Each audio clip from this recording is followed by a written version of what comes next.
그 믿음의 고백, 반드시 천국 문 앞에서 이렇게 다 이루어 주셨다고 고백하게 될 것입니다. 감사합니다. 우리 자리에서 일어서셔서 오늘 우리 공동체에 주시는 말씀 크게 받는 마음으로 받들어 읽겠습니다. 사도행전 13장 21절에서 23절 말씀입니다. 제가 21절 읽고 22절 여러분 읽으시고 마지막 함께 읽겠습니다. 그 후에 그들이 왕을 구하거늘 왕이 하나님이 베냐민 사람 기스의 아들 사울을 40년간 주셨다가 22절 시작 패하시고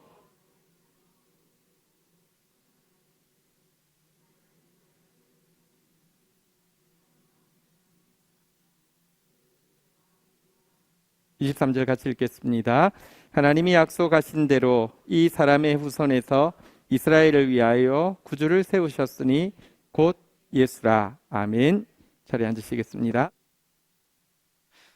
22절에 보니까 인간이 받을 수 있는 최고의 칭찬과 또 최고의 약속이 나오고 있습니다. 한번 따라 하겠습니다. 내 마음에 맞는 사람이라. 내 뜻을 다 이루리라. 여러분, 우리가 하나님 마음에 맞느냐 안 맞느냐는 누군가 괜찮은 사람에게 마음에 맞느냐 안 맞느냐와는 비교할 수 없는 것입니다. 또 하나님께서 나를 통해 당신의 뜻을 다 이루시겠다고 하시는 선언은 내가 하나님을 위해서 살고자 하는 노력과는 비교할 수 없는 결정적인 것입니다. 오늘 여기에서 제목을 따왔습니다. 한번 따라하겠습니다. 하나님의 마음에 맞는 사람.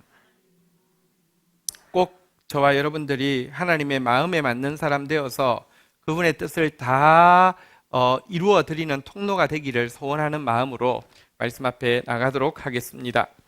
먼저 다윗이 이와 같이 내 마음에 맞다는 인정과 그를 통해서 내 뜻을 다 이루겠다는 선언을 받았는데요. 그가 어떤 사람이었는지 살피기 전에 22절 앞에 보니까 한번 따라하겠습니다. 패하시고 패함받은 이 사울은 왜 하나님의 마음에 합하지 않은 사람이었고 왜 하나님께서 그를 통하여서 일할 수 없었는지를 먼저 좀 생각해 보는 것이 좋겠습니다. 왜냐고 하면 스스로 아무리 나는 하나님의 마음에 합한 사람이라고 되뇌이면서 나를 통하여서 하나님의 뜻이 다 이루어질 것이라고 자랑한다 할지라도 그 사람 속에 패함받을 수밖에 없었던 사울의 모습이 있다고 하면 이런 되뇌임과 이런 자랑은 아무 소용이 없고 도리어 차라리 가만히 있는 것보다 못했을 것이기 때문입니다. 사실 21절 한 절 올라가서 보면요, 사울은요 왕으로 세워진 지 몇 년 동안 왕위에 있었다고 이야기하고 있습니까? 40년입니다. 이 40년은요 사실 다윗 왕이 통치한 시기와 똑같습니다. 다시 말하면 하나님이 공연히 괜히 트집을 잡아서 마음에 들어하지 않아 했고 잘하고 있는데도 억울하게 아니면 앞으로 잘할지 모르는데 기회도 안 주고 패하신 것이 아니라는 것입니다. 사울은 정말 명백히 하나님 마음에 맞지 않는 사람이었고 하나님은 그와는 절대 일하실 수 없었다는 것입니다. 사울이 왜 패함받았는지 그런 모습이 우리 안에 있는 것은 아닌지 살펴보아야 할 것인데요. 그 이유를 잘 보여주는 것은 사무엘상 15장에 나오고 있습니다. 15장 22절, 23절에 보면 이렇게 사울에 대해서 기록하고 있습니다. 사무엘이 이르되 여호와께서 번제와 다른 제사를 그의 목소리 청종하시는 것을 좋아하시는 것 같이 좋아하시겠나이까? 순종이 제사보다 낫고 듣는 것이 순양의 기름보다 나으니 23절 읽겠습니다. 시작. 이는 거역하는 것은 점치는 죄와 같고 완고한 것은 사신 우상에게 절하는 것과 같음이라. 왕이 여호와의 말씀을 버렸으므로 여호와께서도 왕을 버려 왕이 되지 못하게 하셨나이다 하니. 여기에 나오는 사울이 패함받은 첫 번째 이유는 무엇이라고 하면 좋겠습니까? 불순종이라고 할 수 있겠지요. 조금 더 정확하게 이야기하면 우리 다시 22절에 보니까요, 한번 따라하겠습니다. 그의 목소리 청종하는 것을 좋아하심같이 좋아하시겠나이까? 순종이 제사보다 나은데 네가 순종 안 했기 때문에 패한다. 예, 맞습니다. 불순종이 원인입니다. 패함의 원인입니다. 그런데요, 하나님은 내 목소리 듣는 것을 제일 좋아한다고 이야기하면서 듣는 것이 순양의 기름보다 낫다고 이야기하셨고요. 23절에서도 보니까요. 그런데 네가 내 말씀을 버렸기 때문에 너를 버린다라고 이야기하고 있습니다. 불순종에 대해서 정확하게 말하자면 말씀을 듣지 않으려고 하는 것이고 들은 말씀도 내 버리는 것을 불순종이라고 합니다. 왜냐고 하면요, 말씀이 없으면 순종해야지 해도 불순종할 수밖에 없기 때문입니다. 불순종 안 해야지라고 결단하지 마십시오. 말씀을 잘 들어야지, 받은 말씀 잘 간직해야지 하는 것이 우선되어야 합니다. 사울을 패한 첫 번째 이유는 말씀 듣지 않았다는 것입니다. 말씀 간직하지 않고 버렸다는 것입니다. 그러니 불순종할 수밖에 없었던 것입니다. 두 번째 이유에 대해서는요, 24절에 잘 나오고 있습니다. 이어지는 24절 한번 같이 읽도록 하겠습니다. 읽겠습니다. 시작. 사울이 사무엘에게 이르되 내가 범죄하였나이다. 내가 여호와의 명령과 당신의 말씀을 어긴 것은 내가 백성을 두려워하여 그들의 말을 청종하였음이니이다. 사울은요, 의외로 사무엘의 지적에 대해서 내가 범죄했습니다라고 인정합니다. 내가 여호와의 명령을 어겼습니다라고 고백합니다.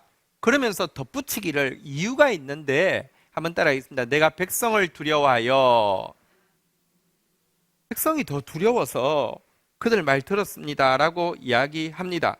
그러면서 그러니 25절에 보니까 저를 용서해 주시고 함께 돌아가서 나로 여호와께 경배하게 하여 주십시오. 내가 하나님 앞에 예배하는 거 모습을 백성들 앞에 보일 수 있도록 도와주십시오 라고 부탁했습니다. 사무엘이 기가 차서 돌아서려고 하자 겉옷을 잡고 찢어질 때까지 놓지 않았습니다. 그러면서 왜 자기가 사무엘을 놓지 않는지 30절에 보면, 15장 30절에 보면 이유를 설명합니다. 같이 한번 읽도록 하겠습니다. 시작. 사울이 이르되 내가 범죄하였을지라도 이제 청하옵나니 내 백성의 장로들 앞과 이스라엘 앞에서 나를 높이사 나와 함께 돌아가서 내가 당신의 하나님 여호와께 경배하게 하소서 하더라. 두 번째 이유는 무엇이라고 표현하면 되겠습니까? 예, 교만입니다. 근데 교만이란 무엇이냐? 여기에 보면 교만이 무엇인지를 잘 보여주고 있습니다. 교만은 하나님보다 사람을 더 두려워하는 것입니다. 사람을 더 크게 여기는 것입니다. 그래서 그 큰 사람들 앞에서 자기가 더 커지고 싶은 마음입니다. 백성들과 장로들 앞에서 나를 높여주십시오. 이게 교만입니다. 하나님이 작으면, 사람이 더 커지면 이미 교만한 것입니다. 내가 크다고 생각하는 거, 내가 두렵다고 생각하는 것을 내가 가지고 싶고 그보다 더 커지고 싶은 것이 교만이기 때문입니다. 이런 사람은, 이와 같은 불순종과 이와 같은 교만의 사람은 절대 하나님 마음에 들지 않고요, 하나님은 이런 사람을 통해서 절대 당신의 뜻을 이룰 수가 없습니다. 그렇다고 하면 오늘 다윗이 받은 칭찬을 간단하게 생각하면, 그가 마음에 들었던 이유는 사울과 반대로 말씀을 잘 듣고자 하고 받은 말씀을 잘 간직하는 이 순종이었고, 그리고 사람보다 하나님을 크게 여기고 하나님 앞에서 스스로를 낮추는 겸손이었기 때문이겠구나라는 사실을 알게 됩니다. 사실 다윗은요, 평생 이 순종과 겸손을 평생의 삶에서 드러냈습니다. 그리고 이것 때문에 하나님은 그를 통해서 당신의 뜻을 이룰 수 있었습니다. 그렇지만 만약 그래서 하나님의 마음에 합한 이유와 하나님께서 그를 통해서 일하실 수 있었던 이유에 대해서, 비결에 대해서 순종과 겸손이라고 말하면 절반의 정답밖에 되지 않을 것입니다. 왜냐고 하면 사울도 처음에는 순종했습니다. 사울은 선지자가 일러줬던 말을 귀에 담아서요, 굉장히 조심했습니다. 아무에게도 이 말을 하지 말라고 했는데 안 했습니다. 외삼촌한테도 안 했습니다. 그리고 그가 왕으로, 사무엘의 약속대로 왕으로 딱 선출되자 너무 두려워서 자기는 그럴 자격이 없다고 생각해서 너무 자기가 준비 안 돼 있다는 사실을 알았기 때문에 벗짐 뒤에 숨었습니다. 처음부터 교만했던 거 아니고 처음부터 불순종하려고 했던 것 아닙니다. 그래서 순종과 겸손이 하나님께서 마음에 들어하는 이유고 하나님께서 사용하실 수 있는 근거라고 하면 여러분 절반에 답밖에 되지 않는 것입니다. 그렇다고 하면 무엇이 다윗으로 하여금 평생 하나님 말씀 듣는 것을 좋아하고 순종하는 삶을 살게 만들었을까요? 하나님 앞에서 평생 겸손한 삶을 살 수 있게 해주는 원인이 무엇이었을까요? 이것은 오늘 지금 방금 읽었던 사무엘상 15장이 끝나고 나면 16장이 나오잖아요.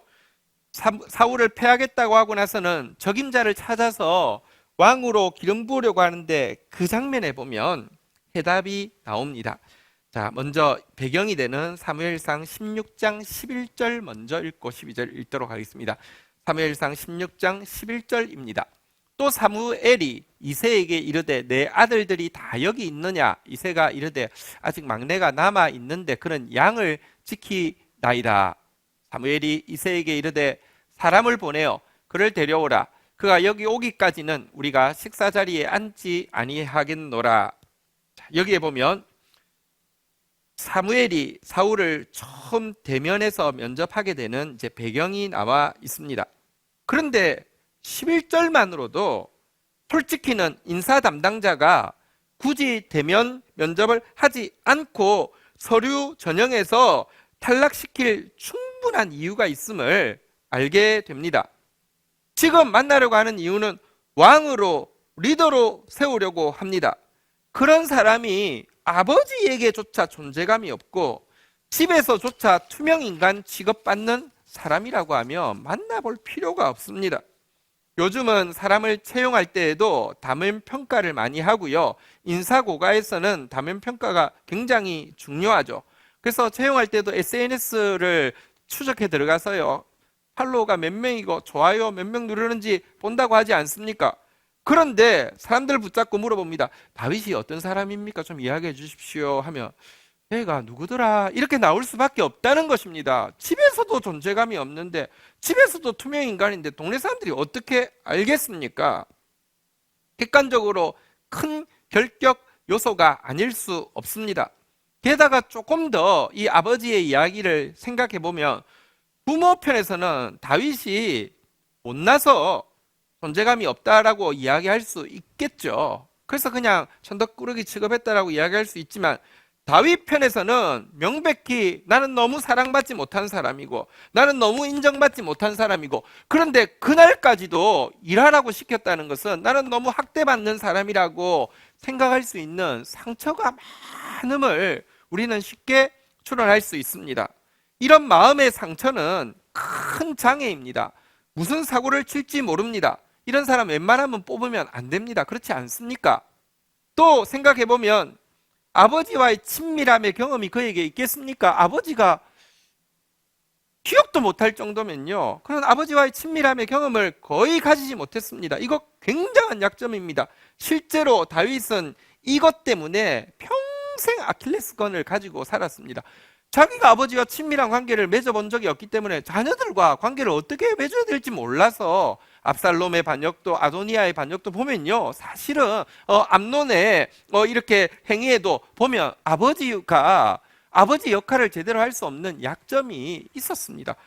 굳이 많은 사람 중에서 이렇게 약점이 있는 사람, 상처 많은 사람을 하나님께서 세워야 될 이유가 무엇이 있겠습니까? 도대체 이런 사람 통해서 당신이 무슨 일을 온전히 완성할 수 있겠습니까? 처음부터 면접도 안 보고 뽑지 않는 것이 당연한 것 아니겠습니까? 그런데도 하나님은 완고하게 사무엘을 통하여서 강하게 대면 면접을 요구하셨습니다. 아이 데려오지 않으면 밥도 안 먹겠노라고 면접 봐야 된다고 이야기했습니다.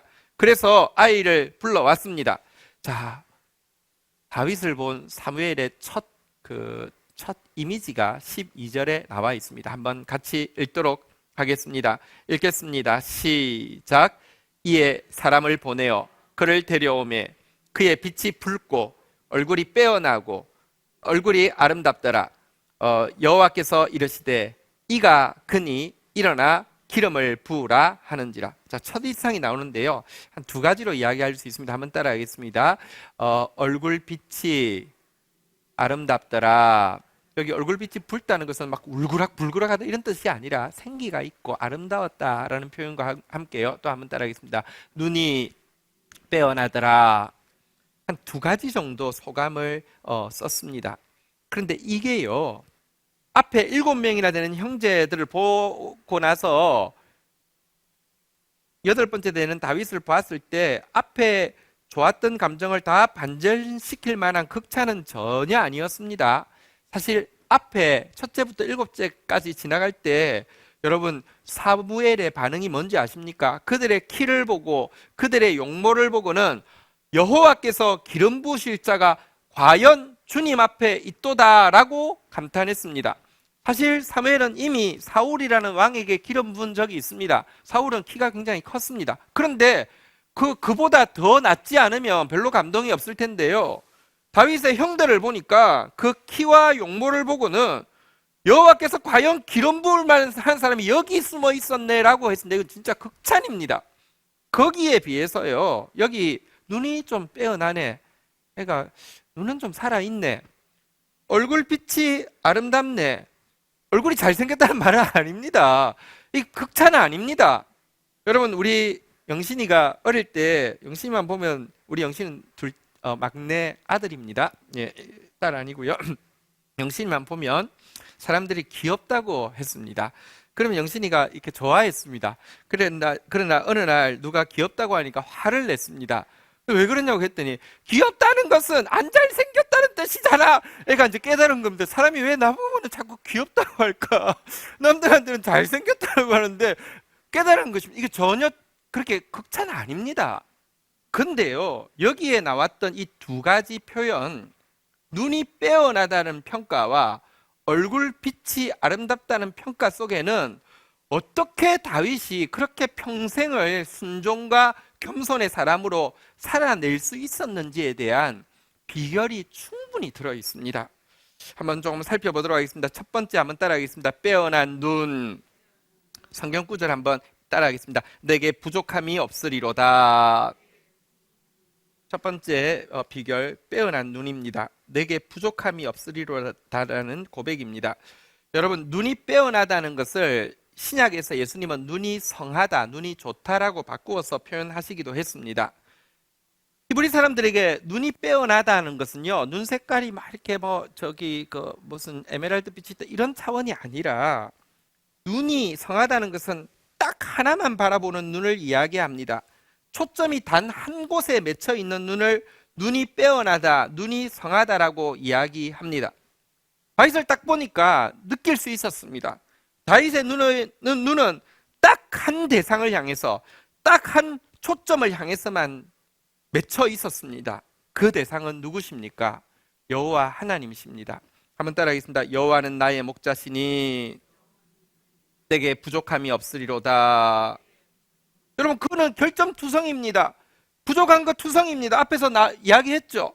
그런데 어떻게 내게 부족함이 없으리로다라고 고백할 수 있습니까? 이유는 다른 거, 자기 부족한 거는 하나도 안 보입니다. 주님만 보입니다. 하나님이 나의 전부가 되고 나니까, 나의 에브리띵이 되고 나니까 나의 모든 부족한 부분들은 nothing이 되는 것입니다. 이거는 문제가 되지 않는다는 것입니다. 지금 내가 가진 것은 아무것도 없습니다. 전무입니다. nothing입니다. 그러나 내가 지금 하나님이 나에게 계시니 너무 좋아서 경탄할 수밖에 없는 상태, 영어로 awesome하다고 느낄 수밖에 없는 그런 상태에 있었다는 것입니다. 어떤 사람만, 이런 사람만이 끝까지 순종할 수 있고요, 끝까지 말씀 간직할 수 있고요, 끝까지 겸손할 수 있습니다. 기억하십시오. 결핍감은 그 자체는 형벌도 아니고요, 그 자체는 어두움도 아닙니다. 왜냐고 하면 내가 무언가 결핍하기 때문에 주님을 찾게 되기 때문입니다. 그래서 결핍이 선물입니다.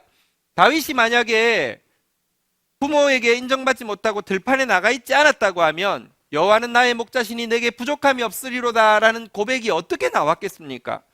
결핍함 자체는 여러분 어두움도 아니고요, 범죄도 아닙니다. 그런데 계속 이 결핍감이 해결되어지지 않고 있다고 하는 것은 문제입니다. 결핍감 때문에 일하는 사람은요, 일하는 동력을 삼을 수 있겠지요.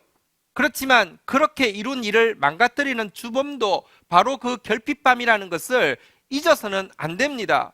돈이 가난해서 그 가난이 마음에 막 그 상처로 남아 있는 사람은 열심히 일할 수 있습니다. 그런데 결국은 돈 때문에 문제 생기게 되는 것 생각하십시오. 그래서 하나님의 마음에 합한 사람이 되기 위해서는, 주의 뜻을 다 이룰 수 있는 사람이 되기 위해서는 빼어난 눈 가지고 나서 그분이 가득 채워지고 나면요, 다시 한번 따라하겠습니다. 내게 부족함이 없으리로다. 이와 같은 자족의 고백이 있어야 하는 것입니다. 다윗의 놀라운 시 시편 131편은 그가 엄청난 일을 이룰 수 있었던 동력이 그의 결핍감이 아니고 그의 자족임을 분명히 보여주고 있습니다. 131편 1절에 보면 그는 이렇게 노래합니다. 여호와여, 내 눈이 교만하지 아니하오고 내 눈이 오만하지 아니하오며 내가 큰 일과 감당하지 못할 놀라운 일을 하려고 힘쓰지 아니하나이다. 그를 막 몰아붙이는 것이 뭔가 이루지 못한 뭔가 부족한 뭔가에 대한 결핍감이 아니라고 이야기합니다. 도리어 2절에 이렇게 고백하고 있습니다. 같이 읽도록 하겠습니다. 시작. 실로 내가 내 영혼으로 고요하고 평온하게 하기를 젖된 아이가 그의 어머니 품에 있음 같게 하였나니 내 영혼이 젖된 아이 같도다. 세상에 가장 자족한, 가장 만족한 상태가 무엇일까요? 아이가 젖을 먹다가 다 먹고 나면 젖을 뗐을 때만큼 부족함이 없는 상태가 있겠습니까? 다윗은 지금 하나님 때문에 젖된 아이와 같다고, 부족함이 없다라고 고백하고 있습니다. 그가 어떻게 이런 만족을 누릴 수 있었습니까? 이유는 하나입니다. 3절에 이렇게 비결을 알려주고 있습니다. 같이 읽겠습니다. 시작. 이스라엘아, 지금부터 영원까지 여호와를 바랄지어다. 한번 따라하겠습니다. 여호와를 바랄지어다. 하나님께만 눈이 맺히고 하나님으로 가득 채워지니 정말 젖된 아이처럼, 다시 한번 따라하겠습니다. 내게 부족함이 없으리로다. 이런 사람이었기 때문에 평생을 겸손할 수 있었고 평생을 순종할 수 있었던 것입니다. 제가 시편 131편을 읽을 때 너무 깊이 와닿았습니다. 그리고 그 비결이 나의 비결이 되어지는 변화가 있었습니다. 그때 시를 한 편 써보았습니다. 제가 131편을 읽고 쓴 시를 읽어드리겠습니다. 항상 꿈에 붙잡혀 살았습니다. 끊임없이 큰 일을 위해 바빴으며 가끔 기적과 같은 성취를 이루기도 했습니다. 그리고 그 길만이 인생을 제대로 사는 방법인 줄 알았습니다. 하지만 이런 생각을 가지고 있을 때 나는 마치 보채는 젖먹이처럼 항상 무언가를 얻지 않으면 불안했습니다. 고요나 평안이라는 단어는 머리로만 이해될 뿐이었습니다. 그리고 점점 더 자주 내 분수에 넘는 헛된 꿈을 말하거나 쫓고 있는 자신의 모습을 발견하게 되었습니다. 그러나 오랜 시련 끝에 깨닫게 되었습니다. 나의 인생은 내가 갈구하는 만큼 되는 것이 아니라 당신이 계획하신 만큼 된다는 것을, 내가 품을 대망은 나를 향한 당신의 꿈이지 당신을 위한다고 하는 나의 야망이 아니라는 것을, 그리고 당신 앞에 있는 사람이 먼저 택할 것은 쉼이지 일이 아니라는 사실을 말입니다. 이제 나는 높은 마음과 높은 데를 보는 눈을 버렸습니다. 헛된 큰 꿈을 쫓지도 않고 놀라운 일을 이루려고도 하지 않겠습니다. 오히려 어머니의 품에 안긴 젖된 아이처럼 당신 안에서 고요와 평안을 누리겠습니다. 주님, 이제야 내 마음이 쉼을 얻었습니다. 그리고 모든 것이 평온함과 기쁨 가운데 인도받게 되었습니다. 이것이 참으로 당신께서 우리에게 바라게 하신 인생이었습니다. 지금부터 영원토록 당신을 바라게 하신 하나님을 찬양합니다. 아멘. 이 고백이 저와 여러분들의 고백이 되기를 바랍니다. 한 번만 더 따라하겠습니다. 빼어난 눈, 내게 부족함이 없으리로다. 두 번째는요, 한번 따라하겠습니다. 아름다운 얼굴빛. 나의 모든 즐거움이 그들에게 있도다. 네. 두 번째, 얼굴빛이 아름다웠다, 생기가 있었다라고 표현하고 있는데요. 헐레벌떡 달려온 아버지가 급하게 보내서, 사실 아버지가 급하게 사람 보낼 때, 뭐 형들을 보냈을 때 형들은 야, 너가 못 와서 너무 아쉬운데 잘 됐어, 뭐 이런 마음으로 심부름 갔을까요? 아니에요. 막 화나서 갔을 거예요. 뭐 옷도 잘 입고 있는데 저 들판까지 또 가야 되니까. 그래서 어쨌든 뭐 갑자기 형도 신경질내면서 오래, 그리고 지금 따라왔습니다. 그 따라온, 헐레벌떡 뛰어온 다윗의 얼굴빛이 아름다웠다는 것은요, 그 속에 기쁨과 감사가 넘쳐나고 있었음을 분명히 보여줍니다. 한번 다윗 입장에서 생각해 보십시오. 평소는 볼 수 없는 것은 당연하고 냄새도 맡을 수 없었던 엄청나게 맛있는 음식이 막 준비가 되고 있습니다. 또 평소에 보지도 못했던, 뭐 당연히 자기는 입을 수 없지만 멋진 옷이 준비가 되고 있습니다. 형들을 위해서. 근데 그래도 뭐 옷은 없어도 되는데 맛있는 음식은 먹겠지라고 생각했는데, 혼자 아버지가 일합니다. 얘야, 너 좀 들판에 나가 있으라. 나가서 게으름 피우지 말고 일 제대로 하고 있어 하고 보냅니다. 내쫓김을 받는 것이죠. 여러분, 다윗이 그렇게 해서 들판에 나갔을 때 어떤 모습으로 있기가 쉽겠습니까? 보통 때는 양들을 좋아했지만 그날따라 애꿎은 양들이 저기 화풀이의 대상이 되지 않겠습니까? 작은 돌멩이를 앉아가지고 툭 던지면서 10원짜리도 같이 툭 이렇게 던지고 있는 상황에서 갑자기 부름받아서 뛰어왔다고 하면, 여러분, 그의 얼굴빛이 절대로 아름다울 수 없습니다. 분노와 원망이 있는 사람의 얼굴은 절대 빛나지 않습니다. 아무리 조각미남이라도요, 분노와 원망이 있는 사람은 절대 얼굴에 빛이 날 수가 없고요. 감사와 기쁨을, 예를 들어 분노와 원망이 있는데 아버지가 들어오자마자 주의를 주면서 저분이 어떤 분인지 아냐고 표정 조심하라고 해서 가서 겨우 분노와 원망을 감춘다 해도 자기 속에 감사와 기쁨이 없는 얼굴은 절대 아름답지 않습니다. 얼굴 원판은 어떻게 할 수 없지만, 여러분, 여러분, 아름다운 것은, 얼굴빛이 아름다운 것은 우리의 사명입니다. 감사와 기쁨이 없는 사람은 절대 얼굴빛이 아름다울 수 없다는 것입니다. 어떻게 이럴 수 있었을까요? 이 진짜 가족으로부터 이런 학대를 당하고도 어떻게 이럴 수 있었을까요? 그는 그 들판에서 앞에서도 본 바대로 빼어난 눈을 가지고 여호와는 나의 목자시니 내게 부족함이 없으리로다, 정말 고백하고 나니까, 그가 전부가 되고 나니까, 여러분, 그로 하여금 그곳에서 이제 감사가 막 넘쳐나게 만들었을 것입니다. 기쁨으로 막 리사이트를 하면서 혼자 막 춤을 추고 있었을 것입니다. 다윗의 춤 실력은 그곳에서 생길 것입니다. 사실 싱크라는 단어와 생크라는 단어는 어원이 같다고 이야기하죠. 하나님을 많이 생각하며 감사가 흘러나오게 되어 있습니다. 그리고 그 감사를 여러분 하나님께만 드리는 것으로 단정하지 마십시오. 사실 하나님을 많이 생각하는 사람은 감사가 흘러나오는데, 당연히 하나님께 감사하지만 그 감사는 꼭 사람을 향해서 흘러가게 되어 있습니다. 다윗이 임종을 앞둔 병상에서 한 고백입니다. 시편 116편 3절, 시편 16편 3절에 보면 다윗의 고백을 한번 보십시오. 같이 한번 읽도록 하겠습니다. 16편 3절, 죄송합니다. 16편 3절 읽겠습니다. 시작. 땅에 있는 성도들은 존귀한 자들이니 나의 모든 즐거움이 그들에게 있도다. 여러분, 지금 병들어 죽어갑니다. 굉장히 심각한 위기였습니다.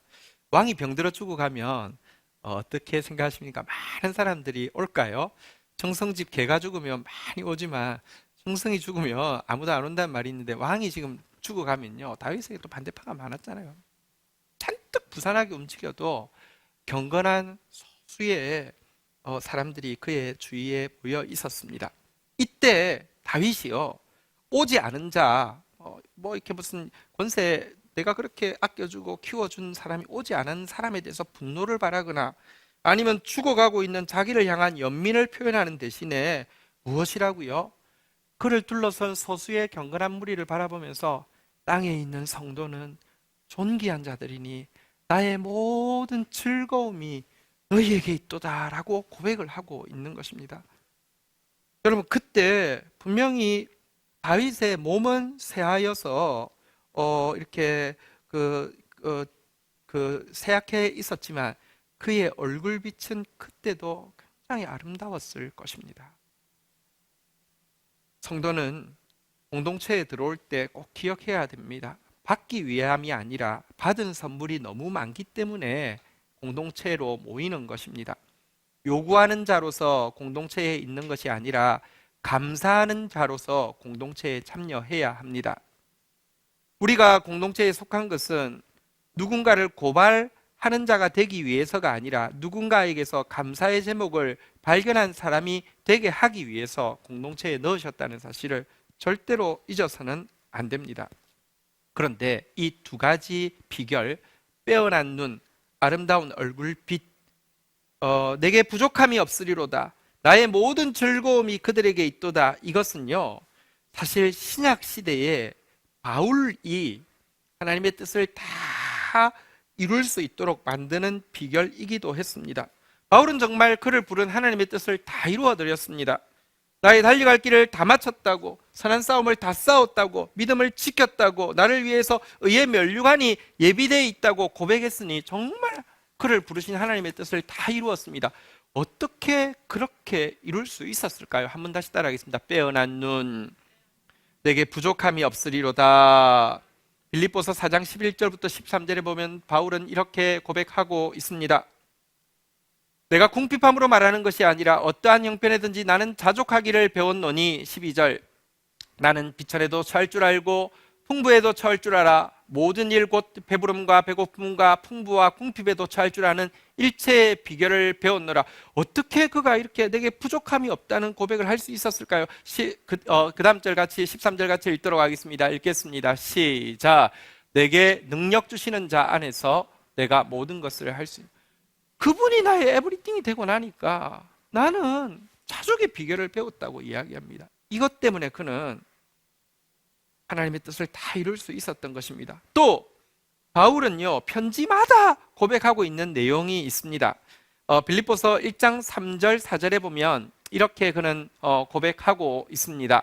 내가 너희를 생각할 때마다 나의 하나님께 감사하며. 4절, 간구할 때마다 너희 무리를 위하여 기쁨으로 항상 간구하면. 한번 따라하겠습니다. 생각할 때마다 감사, 간구할 때마다 기쁨.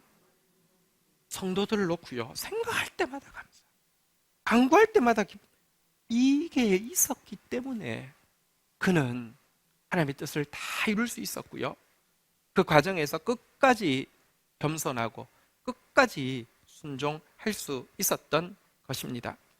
자, 오늘 본문 이제 마지막 절 사도행전 13장 23절 보도록 하겠습니다. 사도행전 13장 23절 같이 읽겠습니다. 시작. 하나님이 약속하신 대로 이 사람의 후손에서 이스라엘을 위하여 구주를 주셨으니 곧 예수라. 하나님이 약속한 대로가 무슨 말입니까? 다윗을 향해서 너는 내 마음에 맞는 사람이라 내 뜻을 너를 통하여 다 이루리라고 했는데 그것이 이루어졌다는 것입니다. 이루어진 구체적인 모습이 무엇입니까? 한번 따라하겠습니다. 곧 예수라. 그를 통하여서 예수가 이 땅 가운데 오시고 예수가 오고 오는 우리에게까지 드러나게 하는데 다윗이 수종들었다는 것입니다. 예수가 전부입니다. 예를 들어 정말 사람들 마음에도 쏙 맞을 만한 사람이고 무언가 능력이 있어서 다 이룰 것 같았는데 그의 삶을 통해서 예수가 드러나지 않는다고 하면 그는 아무것도 하지 않은 것이고 도리어 악을 행한 것입니다. 비록 사람 눈에 별 대수롭지 않게 보이고 별로 능력 없어 보인다 할지라도 그를 통하여서 예수가 드러났다고 하면 그는 정말 충만한 삶을 살게 된 것입니다. 말씀을 정리하겠습니다. 신자의 시력은 어쩔 수 없지만 눈은 무조건 빼어나야 합니다. 신자의 얼굴 원판은 어쩔 수 없지만 얼굴은 무조건 아름다운 빛이 나야 합니다. 그런 모습으로 주님을 섬기는 사람, 하나님 말씀을 소중히 여기고요, 순종하고 겸손하고 하나님 앞에서 하나님을 에브리띵이라고 고백하면서 자족하면서 사는 사람, 그러면서 성도들을 향해서 감사와 기쁨으로 살아내는 사람, 밝은 얼굴빛을 가지고 사는 사람은 이 세상에서도 성경에 보면 이것으로서 그리스도를 섬기는 자는 하나님을 기쁘시게 하며 사람들에게도 칭찬을 받느니라 라고 했는데, 정말 사람들에게 칭찬받는 하나님의 기쁨이 되는 사람이 될 것이고요, 천국에 가서도 영원토록 해처럼 빛나게 될 것입니다. 저와 여러분들이 모두 이런 사람 될 수 있기를 주의 이름으로 축원드립니다. 오늘 세워지는 일꾼들이 꼭 이런 사람 되어질 수 있기를 주의 이름으로 부탁드립니다. 자리에서 일어서시겠습니다. 우리 함께 찬양하며 나가도록 하겠습니다.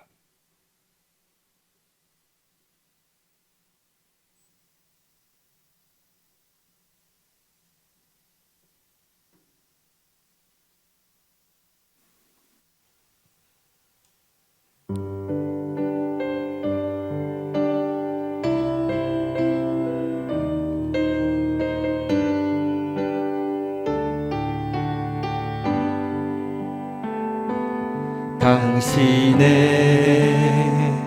그 섬김이 전국에서 해같이 빛나리. 당신의 그 겸손이 전국에서 해같이 빛나리. 당신의 그 순종이 전국에서 해같이 빛나리. 당신의 그 기쁨이 전국에서 해같이 빛나리. 주님이 기억하시면 족하리. 예수님 사랑으로 가득한 모습, 천사도 흠모하는 아름다운 그 모습, 전국에서 해같이. 우리 다시 한번 고백하며 나가겠습니다. 당신의 그 섬김이, 당신의 그 섬김이 전국에서 해같이 빛나리. 당신의 그 겸손이 전국에서 해같이 빛나리. 당신의 그 순종이, 당신의 그 순종이 전국에서 해같이. 당신의 그 기쁨이, 당신의 그 기쁨이 전국에서 해같이 빛나리. 주님이 기억하시면 족하리. 주님이 기억하시면 족하리. 예수님 사랑으로 가득한 모습, 천사도 흠모하는 아름다운 그 모습, 전국에 주님이 기억하시면 족하리. 주님께 눈 맞춥니다. 주님이 기억하시면 족하리. 예수님 사랑으로 가득한 모습, 천사도 흠모하는 아름다운 그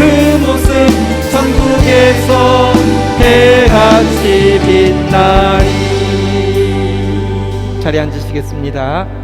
네, 우리 이 시간 설교 노트 잠시 작성하는 시간 가지도록 하겠습니다. 설교 제목 하나님 마음에 맞는 사람. 설교 본문 사도행전 13장 21절에서 23절. 집에 가셔서 우리 시편 131편 묵상하시는 시간, 그것도 사무엘상 16장 12절 또 꼭 묵상하셨으면 좋겠습니다. 설교 핵심 내용이 무엇이었습니까? 빼어난 눈, 내게 부족함이 없으리로다. 아름다운 얼굴빛, 나의 모든 즐거움이 그들에게 있도다. 설교를 통해서 내게 주시는 말씀이 무엇입니까? 특별히 우리에게 주신 지체들은요, 땅에 있는 성도는 존귀한 자이니 나의 모든 즐거움이 그들에게 있도다. 이 고백의 대상입니다. 그들과 함께 나누고 함께 가꾸어 갈 하나님 말씀 무엇입니까? 기록하는 시간 가지겠습니다.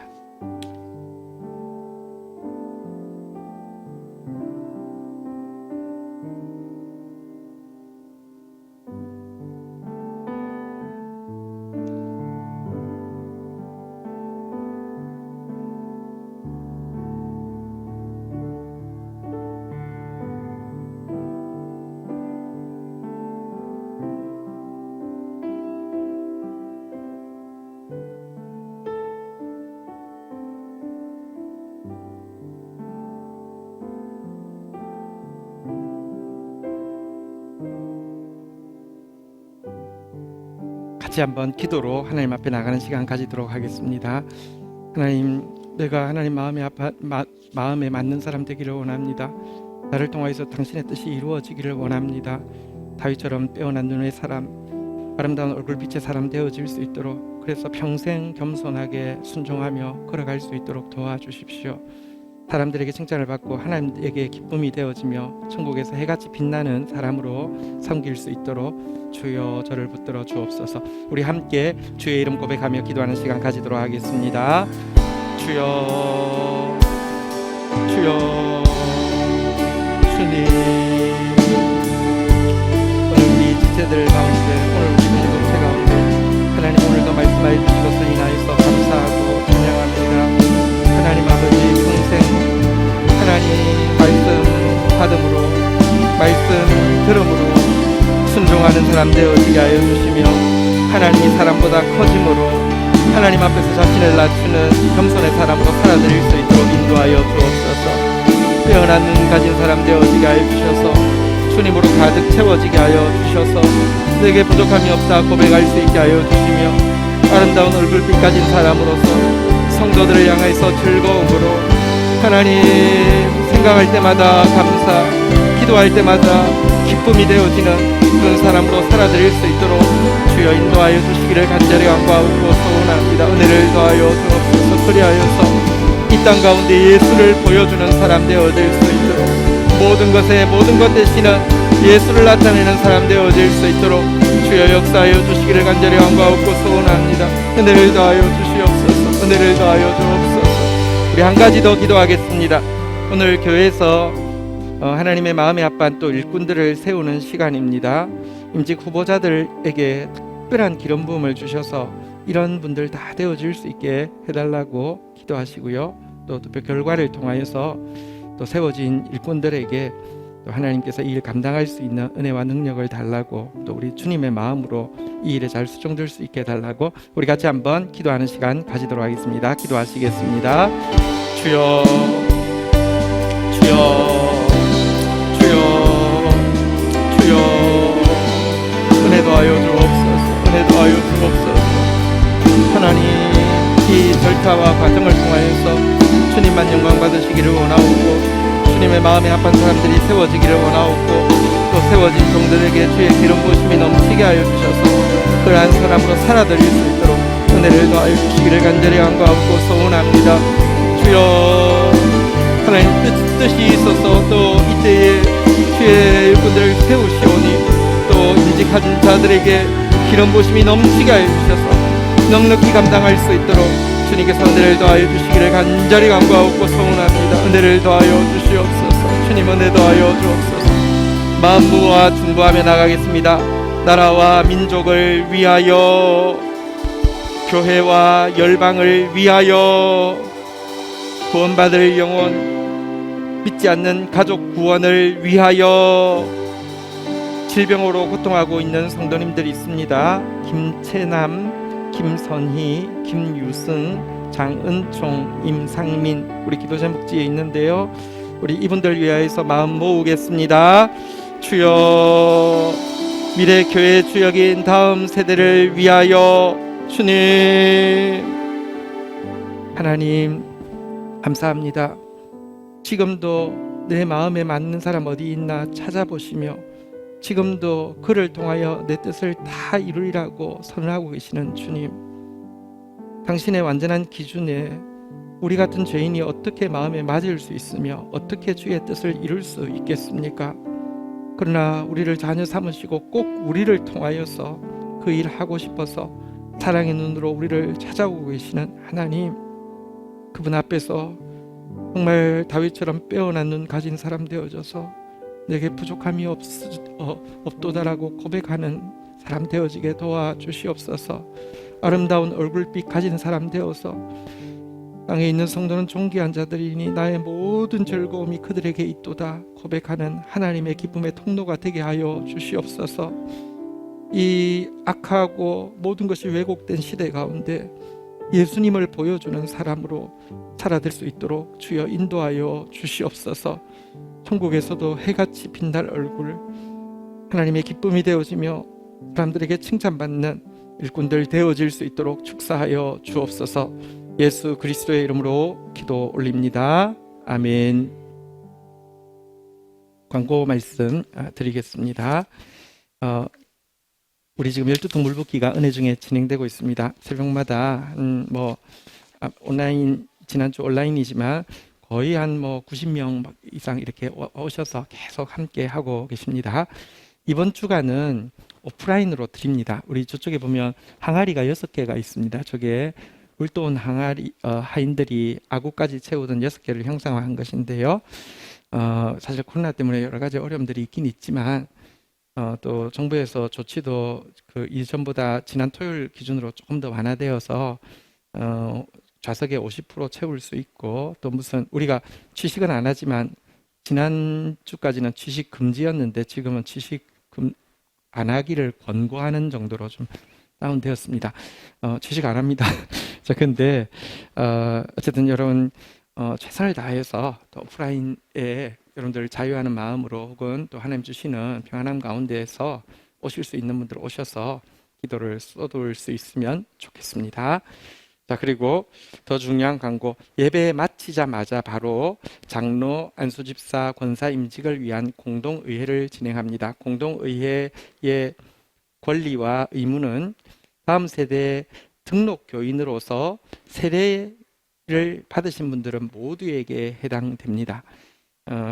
우리 교회에 섬길 직분자를 세우는 일이니 기도하는 마음으로 모두 함께 해주시기를 부탁드리겠습니다. 조금 있다가 투표가 시작되어지면 장로 후보 투표지, 안수집사 후보 투표지, 권사 후보 투표지 3장을 같이 동시에 받으실 것입니다. 찬성과 반대가 있는데 찬성과 반대 중에서 기표해 주시면 되겠습니다. 네, 다음 주는 추수감사주일이고 교회 창립주일이기도 합니다. 우리가 보통 때는 임직 투표가 있고 나면 그 다음 주일에 임직식을 하는데 이번에는 코로나 때문에 미루게 됩니다. 그러나 어쨌든 이 험한 시기에도 한 해를 지켜주신 하나님께 감사하고 우리 교회를 세워주신 하나님께 감사하는 마음으로 함께 해주시기 바랍니다. 자리에서 모두 일어서시겠습니다. 우리 서로 옆 사람에게 한번 인사하겠습니다. 나의 모든 즐거움이 당신에게 있습니다. 그래서 내일 새벽에 만납시다. 네, 축도하겠습니다. 여호와는 내게 복을 주시며 너를 지키시기를 원하며 여호와는 그 얼굴을 내게 비추사 은혜 주시기를 원하며 여호와는 그 얼굴을 내게로 향하여 드사 평강 주시기를 원하노라.